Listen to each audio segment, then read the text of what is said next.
بسم اللہ الرحمن الرحیم۔ السلام علیکم دوستو، آپ دیکھ رہے ہیں ہمارا یوٹیوب اور فیس بک چینل ڈاکٹر عمر فاروق اسٹرالوجی۔ دوستو، اس وقت ذائچے میں جو سب سے بڑی تبدیلی ہے، ویسے تو کافی سارے برجوں میں ہے، لیکن جو بڑی تبدیلی ہے وہ جوزہ میں بھی ہے۔ اب جہاں جہاں یہ ستارے بڑے ہمارے تبدیل ہوئے، وہاں باتیں تبدیل ہوں گی۔ اور دوستو، سب سے پہلے میں آپ کی خدمت میں عرض کروں کہ پولی کیور آپ کے یقین، آپ کے اطمینان کی وجہ سے الحمدللہ دن بدن مقبول ہو رہی ہے۔ دوست آرڈر کر رہے ہیں اور الحمدللہ ثم الحمدللہ اب لوگ ہمارے پاس یہاں میرے آفس میں آ کے بھی پولی کیور طلب کر رہے ہیں۔ بہت اچھے نتائج ہیں۔ آپ کے جسم میں موجود تمام فاسد مادے، تذابیت، معدے کے تمام مسائل الحمدللہ، اور جو آپ نے آج تک کھانے کھائے جس میں ایسی چیزیں تھیں جو نقصان دہ تھیں، ان سب کے برے اثرات دور کرنے کے لیے ہمیشہ پولی کیور کو استعمال کیجیے۔ منی بیک گارنٹی کے ساتھ آپ اسے نیچے دیے گئے نمبر پہ آرڈر کر سکتے ہیں۔ اب دوستو، جو میں آپ سے عرض کر رہا ہوں کہ یورینس برج جوزہ میں آیا، اب ہوگا کیا؟ یہ ایک بڑا اہم بات ہے۔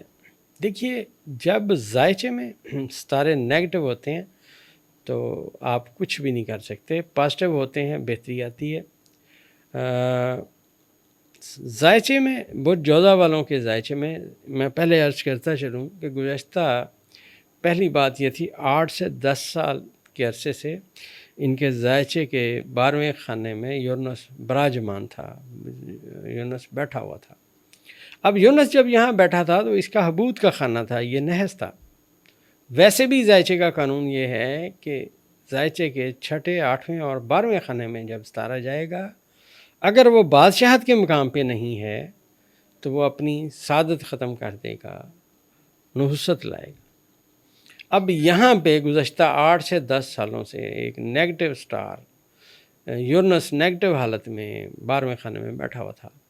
اب اسے ہوتا کیا تھا؟ ہوتا یہ تھا دوستو کہ برج جوزہ والوں کو اپنے کام ان کے پورے نہیں ہوتے تھے۔ آمدن ان کی 1 لاکھ روپے ہے، اگر ایک مہینے 10-20 ہزار بچا، اگلے مہینے پتہ چلا کہ 1.5 لاکھ روپے خرچہ آ گیا، کوئی چیز نہیں لینی پڑ گئی، کوئی چیزیں خراب ہو گئیں، کوئی مسئلہ اور آ گیا، صحت خراب ہو گئی، کیونکہ ذائچے کا 12واں خانہ جیل اور ہسپتال اور خفیہ دشمنوں سے تعلق رکھتا ہے۔ اور یہ میں عرض کرتا چلوں کہ یہ 12ویں خانے میں گزشتہ 8-10 سال سے تھا، اور آخری لاسٹ ایئر 2.5 سال سے زحل جو تھا وہ ان کے ذائچے کے 10ویں خانے میں بیٹھا ہوا تھا۔ 10ویں خانے میں زحل کا آ کے بیٹھ جانا، آپ ایسے سمجھیے کہ تمام ہوتے ہوئے کاموں کو بریک لگ جانا۔ لیکن وقت ہے، گزر جاتا ہے۔ 8 جولائی سے جو یورینس اب ان کے ذائچے کے پہلے خانے میں آیا، ایک تو اس کی نیگیٹیوٹی ختم ہو گئی، حبوط کے خانے سے نکل آیا۔ دوسرا، وہ یہاں بیٹھا ہوا ہے، یہاں سے جو ہی ان کے ذائچے کے 3، 5ویں، 9ویں اور 11ویں خانے میں ستارے آئیں گے وقتاً فوقتاً، تو وہ چیزیں بہتر ہوتی جائیں گی۔ ایک بات پلے باندھ لیں دوستو، یہ ہمارا اندازوں کا ڈیٹا کلیکشن کا علم ہے، ہم کوئی حرف آخر نہیں، حرف آخر ذات اللہ کی ہے۔ ہمارے اندازے ہیں، درست بھی ہو سکتے ہیں اور غلط بھی ہو سکتے ہیں۔ اور یہاں ایک علمی بات بھی آپ سے کرتا چلوں، ایک ستارے اور ایک برج کے وقت میں، اسی ستارے اسی برج کے وقت میں ایک فقیر بھی پیدا ہو سکتا ہے، اسی برج اور اسی ستارے کے وقت میں بادشاہ بھی پیدا ہو سکتا ہے، منڈیاکر بندہ بھی پیدا ہو سکتا ہے۔ اور برج کے اندر قابل سیارگان، برج کے ذاتی مالک سیارگان، اس کے ذائچے کے 3، 5ویں، 9ویں اور 11ویں خانے کے مالکان یہ فیصلہ کرتے ہیں کہ اس کی عمر کیسے گزرے گی۔ مجھے دوستو اس علم میں آج 30واں سال ہے، میں اس میں لگا ہوا ہوں، پریکٹس اپنی چلا رہا ہوں، جو اندازوں کا علم ہے بیان کرتا ہوں۔ میں ابھی بھی طالب علم ہوں، تو میرا اندازہ یہ ہے کہ برج جوزہ والوں نے جو مشکلات اپنی دیکھیں، اب وہ اچھا وقت دیکھیں گے، کیونکہ ان کے فائنانس کے خانے میں مشتری آ چکا ہے۔ اور یہ بات یاد رکھیے گا کہ مشتری یہاں بادشاہت کے خانے میں ہے، اور ان کے ذائچے کے 12ویں خانے سے جہاں پہ یورینس بیٹھا ہوا تھا، جو ہر دفعہ چاند کی جو سعادت تھی اس کو نحوست میں کنورٹ کر دیتا تھا. اور سب سے اہم بات یہ ہے دوستو، زائچے میں جب چاند اپنے حبوط کے خانے میں برج اکرم میں جاتا تو وہ وہاں پہ جا کے اپنے حبوط کے خانے میں آتا، اور یورنس ان کے زائچے کے 12ویں خانے میں حبوط میں ہوتا. خفیہ دشمن، خفیہ معاملات، ہڈن آپ سمجھیے ایکسپینس سامنے آ جاتے اور بندہ مشکلات کا شکار ہوتا. یہ اسٹرالوجی ہے. اب یہ ستارے یہاں سے نکل گئے، یورنس نکل گیا. اب کم از کم 12ویں خانے میں جب چاند آئے گا تو اس کی سعادت کا اثر ضرور آئے گا. اور فائنانس کے ان کے وہ جوزہ والوں کے فائنانس کا جو اصل حاکم ستارہ ہے وہ چاند ہے. چاند جب اپنے بادشاہت کے خانے میں آئے گا فائنانشلی انشاءاللہ بہتری آئے گی.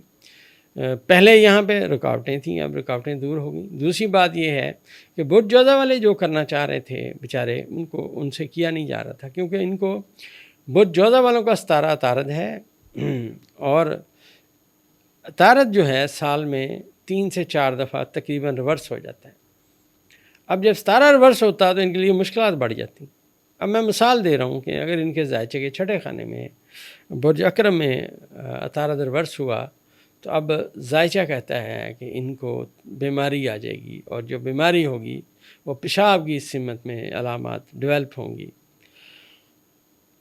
اب ہر بندے کے زائچے میں جو 6 خانے میں پیدائشی سیارگان تھے وہ اور عطارد کا اثر مل کے بتائیں گے کہ اندازہ ہمارا یہ ہے، یہ پرابلم آئے گا.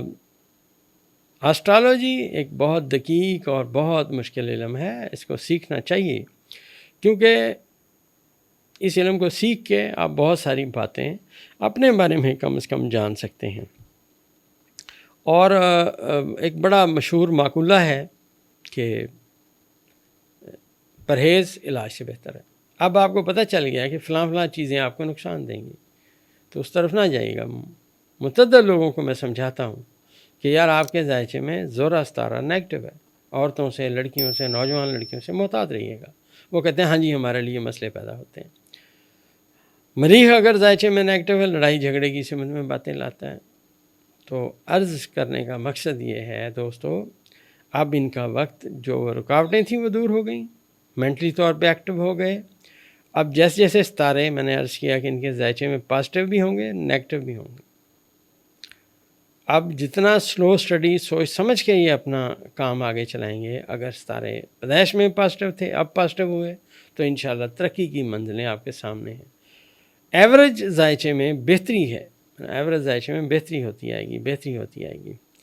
تو یہ جو صورتحال ہے دوستو، مریخ اس وقت وہ جوزہ کے 4 خانے میں بیٹھا ہوا ضم کو کراس کرنے والا ہے.